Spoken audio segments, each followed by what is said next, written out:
중력을 받는 물체의 운동에서는 중력, 등속운동, 등가속도 운동, 원운동에 대해서 알아볼 거야.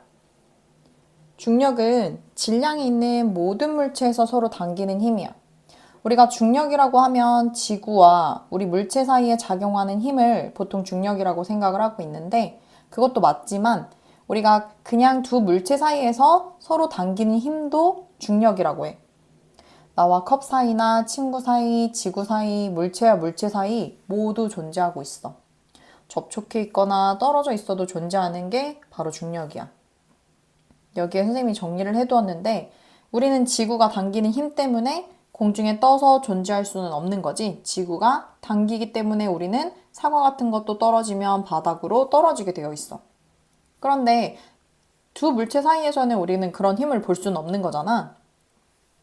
자, 두 물체 사이에 작용하는 중력의 크기를 한번 보면 이거는 외우는 건 아니고 참고용으로 중력의 크기는 만류 인력의 상수에다가 거리의 제곱분의 두 물체의 질량의 곱으로 나타낼 수 있어. 자, 만류 인력 상수는 10의 마이너스 11승의 크기를 가지는데 두 물체의 질량은 이 만류 인력 상수에 비해서는 엄청 작은 힘이 돼서 만류 인력 상수를 곱하고 나면 중력의 크기가 아주 작아. 그래서 우리는 두 물체 사이에서 작용하고 있는 중력 같은 거는 느껴지거나 볼 수는 없는 거지. 그런데 지구는 그 거리도 엄청 멀지만 지구의 질량이 엄청 크잖아. 그래서 만류 인력 상수를 곱해줘도 그 힘이 크기 때문에 우리는 중력이라는 힘을 느낄 수 있게 되는 거야. 그래서 우리가 보통 중력은 지구가 당기는 힘이다 라고 알고 있는 거지. 자, 질량을 한번 보면 질량은 어디에서도 변하지 않는 양이고 무게는 중력의 크기라고 하는데 질량에다가 중력 가속도를 곱한 값이야. 지구에서 작용하는 중력 가속도는 9.8m/s 제곱이고 그러면 질량에다가 9.8m/s 제곱을 곱했을 때 그거는 뉴턴이라는 무게가 되는 거고 중력 가속도는 지구나 달 서로 다른 중력 가속도를 가지고 있기 때문에 어디에서 측정을 하냐에 따라서 달라질 수 있는 값이고 질량은 어디에서도 달라지지 않는 고유의 값이야. 그럼 등속운동에 대해서 알아보자. 등속운동은 속력이 계속 일정한 운동이야. 물체에 작용하는 힘이 없고 마찰이 없으니까 물체는 계속 같은 속도로 이동을 해. 우리가 실제 생활에서는 어떤 물체를 굴리거나 할 때 바닥에 닿는 마찰이 생기게 되지? 그래서 가다가 또르르르 굴러가다가도 마찰 때문에 멈추게 돼. 그런데 마찰을 고려를 하게 되면 어디에 어떤 물질, 어디에 있냐에 따라서 마찰은 굉장히 다르기 때문에 우리가 물리를 배울 때는 마찰은 없다라고 하고 물리를 배우게 돼. 그런데 이제 현실에서는 마찰이 항상 존재를 하니까 물체가 한번 굴러갔을 때 계속 일정하게 영원히 등속 운동을 한다는 게 믿겨지진 않지만 그 어떤 힘이 존재하지 않는 이상 물체는 계속 영원히 일정한 속도를 가지는 운동을 한다라고 우리가 알아둬야 되고 등속 운동과 등가속도 운동에 대해서 배울 텐데 그래프를 잘 이해를 해줘야 돼. 그래프로 식을 세워서 문제를 풀기도 해야 되니까 자, 시간 속력 그래프를 먼저 보자. 시간 속력 그래프에서 속도가 일정하니까 그래프에서는 일정한 크기의 속력을 가져. 등속 운동에서는 거속시로 문제를 풀어야 되는데 거리는 속력 곱하기 시간. 그러면 속력은 시간분의 거리, 시간은 속력분의 거리. 요 세 가지의 식으로 풀어야 되는데 그래프의 면적을 우리가 계산을 해본다고 하면 x축 곱하기 y축이 되지. 그래서 시간 곱하기 속력이 돼. 그러면 시간 곱하기 속력이 아까 이동거리였으니까 이 그래프에서의 면적은 이동거리가 되는 거지. 자, 그 다음 시간 이동거리 그래프를 보면 등속 운동을 하는 물체는 계속 같은 시간 동안 같은 속력으로 이동거리를 가지게 되니까 이 물체는 점점 이동거리가 증가하게 돼. 그래서 그래프를 그리면 시간에 따른 이동거리가 점점 증가하게 되는 거야. 여기서는 기울기를 따져봐야 되는데 기울기라는 거는 x축분의 y축이 되고 x축은 시간이니까 시간분의 y축 이동거리가 되겠지? 시간분의 이동거리는 아까 시간분의 이동거리는 속력이 되는 거야. 그래서 시간 이동 거리의 기울기는 속력이다라는 것도 알아둬야 돼.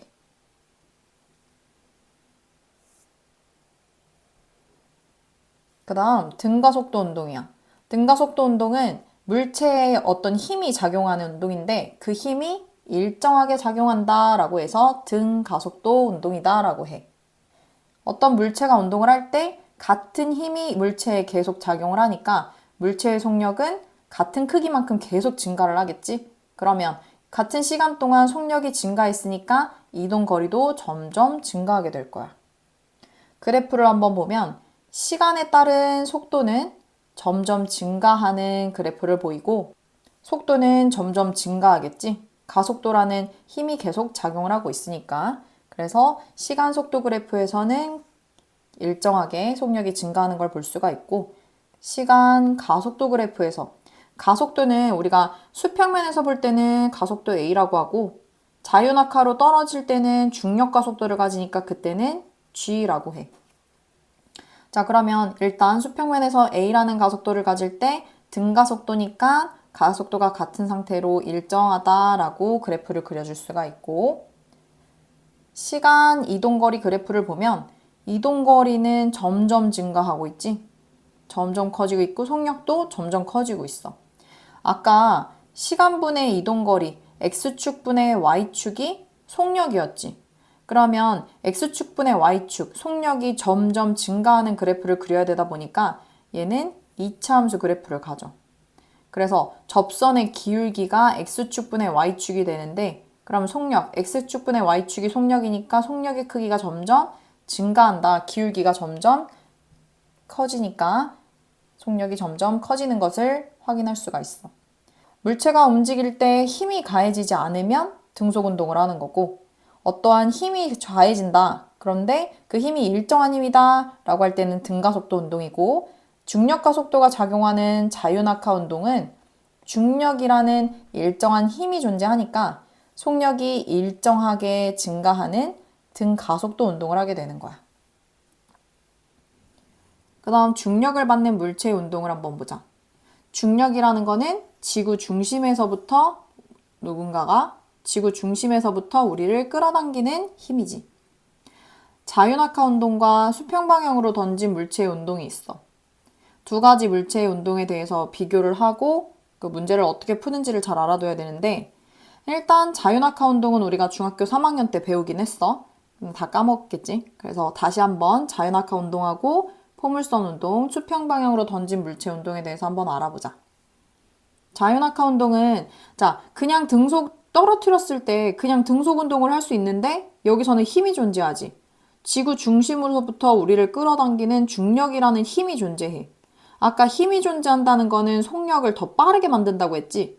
아래 방향으로 당기는 힘이 존재하니까 우리는 아래 방향으로 움직일 때 그 힘에 의해서 속도가 점점 증가하는 등가속도 운동을 하게 되는 거야. 자, 그래서 자유낙하 운동은 등가속도 운동이야. 포물선으로 수평 방향으로 이렇게 힘껏 던졌어. 5m/s의 힘으로 수평 방향으로 던졌을 때 물체는 이렇게 떨어지게 되겠지? 포물선 운동을 하면서. 그러면 얘는 딱 봤을 때 1번과 2번은 같은 위치에서 얘네 둘을 동시에 아래로 옆으로 던지면서 떨어뜨렸어. 그럼 누가 먼저 떨어질까? 생각을 해봤을 때 우리가 실생활에서 생각을 해봤을 때 얘는 옆으로 가느라고 더 시간이 오래 걸릴 것만 같아. 그지? 그렇지만 물리에서는 어떤 공기 저항도 없는 상태, 마찰도 없는 상태에서 떨어지니까 물체는 항상 같은 위치로 같은 속도로 떨어져. 같은 위치에서 출발을 한 두 물체는 옆으로 속력으로 가지고 던졌어도 얘는 옆으로 그 어떤 힘이 중간에 존재하지 않으니까 옆으로 던진 그 힘은 계속 등속 운동을 하면서 가게 되는 거고 두 개의 물체에 작용하는 힘은 잡아당기는 중력만 존재를 하니까 두 개의 물체에 작용하는 힘은 똑같아. 그러니까 두 물체가 내려오는 그 속력과 두 물체가 내려오는 그 시간이 같은 거야. 자, 다시 보면 자유낙하 운동은 그냥 아래로 내려오는 가속도가 존재하기 때문에 중력 가속도에 의해서 바닥으로 뚝 떨어지는데 수평 방향으로 던진 물체는 옆으로 달리고 있기는 하지만 땡기는 힘은 오로지 아래로만 작용하고 있기 때문에 1번에 자유낙하하고 있는 물체와 똑같이 아래로 떨어지는 힘을 가지는 거야. 두 물체에 작용하는 힘이 같기 때문에 같은 위치에서 출발한 두 물체는 같은 시간 동안에는 같은 위치에서 존재하는 거지. 같이 에스컬레이터를 타고 내려온다고 생각을 해봐. 그런데 2번 물체는 옆으로 달리면서 에스컬레이터 내려오고 있는데 옆으로 달리고 있는 거야. 그냥 옆으로. 그래서 옆으로 달리면서 에스컬레이터를 타고 내려오는 거다라고 생각을 하고 문제를 풀면 돼. 자, 그러면 수평 방향으로 던진 물체의 운동이 이번에 새로 들어간 건데 수평 방향으로 한번 그러면 이렇게 생각할 수 있어. 수평 방향으로 5m/s로 힘이 존재한 거 아니에요? 라고 생각을 하던데 5m/s로 한 번 던져진 거야. 그래서 얘는 초기에 5m/s라는 속력을 가지게 된 거지. 그렇지만 중간에는 더 이상 얘한테 그 어떤 힘이 존재하지 않으니까 이 물체는 등속 운동을 하는 상태가 되는 거고 중간중간에 계속 힘이 작용하는 건 연직 방향으로 중력 가속도밖에 없어. 그래서 이 물체는 5m/s의 속력을 가진 채로 계속 아래로 떨어지는 운동을 하게 되는 거야. 그래서 수평 방향으로 보면 5m/s로 계속 똑같은 속도를 가진 등속 운동을 하게 되는 거고 연직 방향으로는 아래로 중력의 힘이 존재를 하니까 등가속도 운동을 하는 물체가 되는 거지.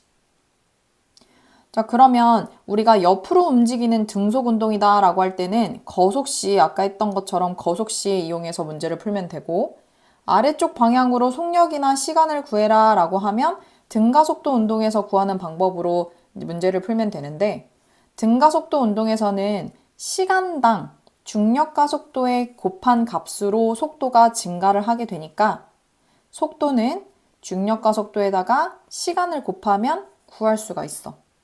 그러면 1초 뒤에 속도는 9.8m/s가 되는 거고 2초 뒤의 속도는 9.8m/s 제곱에다가 곱하기 2초를 해서 19.6m/s가 되는 거야. 3초일 때는 그러면 9.8m/s 제곱에다가 3초를 곱해서 구하면 되겠지. 자, 얘도 마찬가지야. 두 개는 같은 속도로 떨어지니까 여기로 같은 속도를 가지게 되는 거고 자, 그러면 얼마나 이동을 했냐 요거를 또 구하게끔 나오는데 얼마나 이동했냐라는 이동거리는 우리가 그래프를 그려서 생각을 하면 조금 더 편해. 등가속도 운동을 하고 있으니까 시간 속도 그래프를 그리고 등가속도 운동에서 속력은 점점 증가하니까 이런 그래프를 그려주면 이동거리는 시간 속력 곱한 면적값이라고 했지 아까? 그러면 여기는 시간이고 V는 우리가 아까 어떻게 구했어? GT로 구했지. V는 중력 가속도 곱하기 시간이야. 그럼 여기 있는 값이 GT가 될 거고 그러면 면적을 한번 구해보면 이동거리는 삼각형이니까 2분의 1을 곱하고 GT에다가 T를 곱한 값이 돼. 그래서 결국 등가속도 운동에서 이동거리는 S 2분의 1 면적 2분의 1 곱하기 중력 가속도 곱하기 시간의 제곱이 되는 거지. 둘 다 정지 상태에서 출발했을 때만 이 식이 성립을 하는 거야. 만약에 초기에 속력을 가지고 있었다. 5m/s로 운동하고 있는 물체로 시작해서 시작을 했다라고 하면은 또 다른 식을 가지게 되는데 보통 여기에서는 정지 상태에서 떨어뜨린 문제가 나오니까 V는 GT로 구해주면 되고 이동거리는 2분의 1 GT의 제곱으로 구해주면 돼. 자, 마지막으로 지구 주위를 공전하는 물체의 원운동에 대해서 한번 알아보자. 여기도 꼭 학교에서 한 문제씩은 내더라고. 꼭 알아두자. 자, 같은 높이에서 떨어뜨리는 물체는 질량에 관계없이 라고 떨어진다고 했어. 어떤 질량을 가지던지 간에 얘네는 똑같은 속도로 떨어져. 같은 시간 안에는 같은 위치에 있다는 것을 우리가 지금 보고 있지. 근데 속력이라는 게 무슨 말이냐면 얘는 옆으로 던져지면서 같이 에스컬레이터를 타고 내려오는데 옆으로 달리면서 내려오는 정도가 다르다고 한 거잖아. 그러면 A랑 B랑 C는 같은 에스컬레이터를 타고 내려오고 있어. 내려오고 있는데 A보다는 B가 옆으로 더 빨리 달렸고 B보다는 C가 옆으로 더 빨리 달린 거야. 그래서 옆으로 달린 수평 방향으로의 속력을 비교하면 A보다는 B가, B보다는 C가 더 속력이 빠르다라고 적혀 있는 거고 이 세 가지의 물체는 전부 같은 중력 가속도를 가지기 때문에 같은 시간 동안에 같은 위치에서 내려오게 되는 거야. 자, 그러면 질량에 관계없이라고 했는데 이게 무슨 의미냐? 여기서 되게 많이 헷갈려해. 무거우면 더 먼저 떨어지는 거 아니에요? 무거우면 더 빨리 떨어지는 거 아니에요? 라고 생각을 하는데 우리가 코끼리가 있고 개미가 같이 지표면에서 동시에 존재를 한다고 했을 때 지구에서 이 물체들을 끌어당기는 힘이 질량에 따라서 각자 다른 힘을 가지고 있는 거지. 그게 바로 중력의 크기인데 코끼리에 작용하는 중력의 크기와 개미에 작용하는 중력의 크기는 서로 달라. 질량이 다르니까. 코끼리를 개미를 받치는 그 중력의 크기로 코끼리를 받치고 있다고 하면 코끼리는 둥둥 떠다녀야 되고 너무 가볍게 잡고 있으니까. 그런데 그리고 개미를 코끼리가 잡은 힘으로 코끼리의 중력의 크기로 얘를 잡고 있다고 하면 개미는 땅속으로 막 파고 들어야 될 거야. 자, 이 얘기가 무슨 얘기냐면 얘네가 이 여기에 지표면에 있어도 얘네는 동시에 같은 위치에서 존재한다는 건 얘네가 하늘에 둥둥 떠 있다고 해도 각자가 가진 중력의 크기만큼 이 지구가 얘네를 받치고 있는 힘이 각자 다른 거야. 그걸 바로 중력의 크기라고 하는데 물체의 질량에 따라서 중력의 크기는 달라지니까 무거운 물체는 지구가 무겁게 받쳐주고 있는 거고 가벼운 물체는 지구가 가볍게 받쳐주고 있는 거야. 받쳐주는 힘이 다르니까 얘네가 떨어지는 속도는 중력 가속도에 의해서만 영향을 받은 상태로 같은 시간 동안에 떨어지게 되는 거야. 자, 질량과 관계없이 떨어진다는 것은 두 개의 물체의 질량이 다르다 할지라도 두 개의 중력의 크기가 서로 받치고 떨어지는 크기가 다르게 작용을 하니까 무거운 물체는 무거운 대로 받쳐주고 가벼운 물체는 가벼운 만큼만 받쳐주니까 그 받쳐주는 힘, 그게 바로 중력의 크기인데 중력의 크기가 다른 상태로 중력 가속도는 같은 거야. 중력 가속도는 9.8m/s로 같으니까 동시에 떨어지는데 얘네를 받쳐주고 있는 중력의 크기는 질량에 따라서 다르니까 무겁다고 해서 먼저 떨어지지 않는 거지. 자, 그 다음 발사 속력을 한번 비교를 해보자. 뉴턴의 사고 실험인데 이거 실제로 할 수 없는 실험이니까 생각으로 이루어진 실험이라고 했어. 자, 뉴턴의 사고 실험은 높은 곳에 올라가서 물체를 던졌을 때 그럼 속력이 빠를수록 어차피 같은 중력 가속도를 가진 채로 떨어지니까 떨어지는 시간은 같아. 그런데 그러면 속력이 빠를수록 더 멀리 도달을 하겠지. 그래서 발사 속력을 비교하면 멀리 가고 있는 C가 수평 방향으로 던진 속력이 가장 빠른 거지. 그런데 지구는 둥그러니까 땅에 떨어질 때쯤 속도가 엄청 빠른 C는 땅에 떨어지려고 하면 지구가 동그랗고 휘어지고 또 떨어지려고 하면 지구가 휘어지고 하니까 그 어느 정도의 높이를 유지한 상태에서 계속 돌아다니고 있는 원운동을 하게 되는 거야. 속도는 일정하게 수평 방향으로는 등속 운동을 하고 있다고 했으니까 속도는 일정한 상태로 돌고 있는데 그 방향이 지구 중심 방향으로 계속 바뀌고 있지. 그래서 중심 방향으로 방향이 바뀌어도 얘를 가속도 운동이다 라고 해. 속도가 바뀌어도 가속도 운동이라고 하고 속도는 일정한데 방향만 바뀌어도 가속도 운동이라고 해. 그래서 이 원운동을 하는 이 인공위성 같은 것들은 또는 달 이런 것들은 가속도 운동을 하고 있다라고 하는 거지. 중력 가속도는 원의 중심 방향으로 당기는 힘이 작용을 하고 있는 거고 속도는 물체의 질량과는 무관하게 작용을 한다고 했어. 아까 설명한 것과 같이 물체의 무게에 따라서 지구가 받쳐주고 있는 중력의 크기가 각자 다 다르다고 했지. 그러니까 그거는 각자 고유의 무거우면 무거운 대로 가벼우면 가벼운 대로 지구가 받쳐주고 있고 떨어지는 속도는 중력 가속도에 의해서만 달라지니까 중력 가속도는 다 같은 상태야. 지구의 중력 가속도는 9.8m/s 제곱으로 그래서 얘네가 떨어지는 속력은 떨어질 때까지의 속도는 물체의 질량과는 무관하다라는 거 꼭 알아둬야 되고 그러면 이 C라는 인공위성이나 달과 같은 이런 물체들은 지금 중력이 작용하는 걸까? 당연히 작용을 하고 있는 거야. 지구 중심 방향에서 얘를 당기고 있으니까 얘가 어디로 튕겨나가지 않고 이 상태를 유지하면서 이렇게 지구 중심을 주변을 돌고 있게 되는 거지. 인공위성은 지구 중심 방향으로 이렇게 지구 중심 방향으로 중력 가속도를 받으면서 이렇게 지구 주변을 운동하고 있어. 이 힘에서 멀어져서 중력 가속도에 중력이 작용하지 않을 때는 이 인공위성은 지구 주변을 도는 게 아니라 우주로 떠돌아다니게 되는 거지. 그래서 인공위성에도 계속 중력이 작용을 하고 있고 원운동을 하고 있고 중력 가속도는 지구 중심 방향을 향하고 있고 속도는 일정하게 움직이고 있다라는 거를 우리가 알 수 있어. 자, 이번 단원에서는 그래프, 등소공동, 등가속도 운동에 대한 그래프 잘 알아두고 각 문제에 따라서 그 식을 어떻게 적용하는지 연습을 많이 해두도록 해야 돼.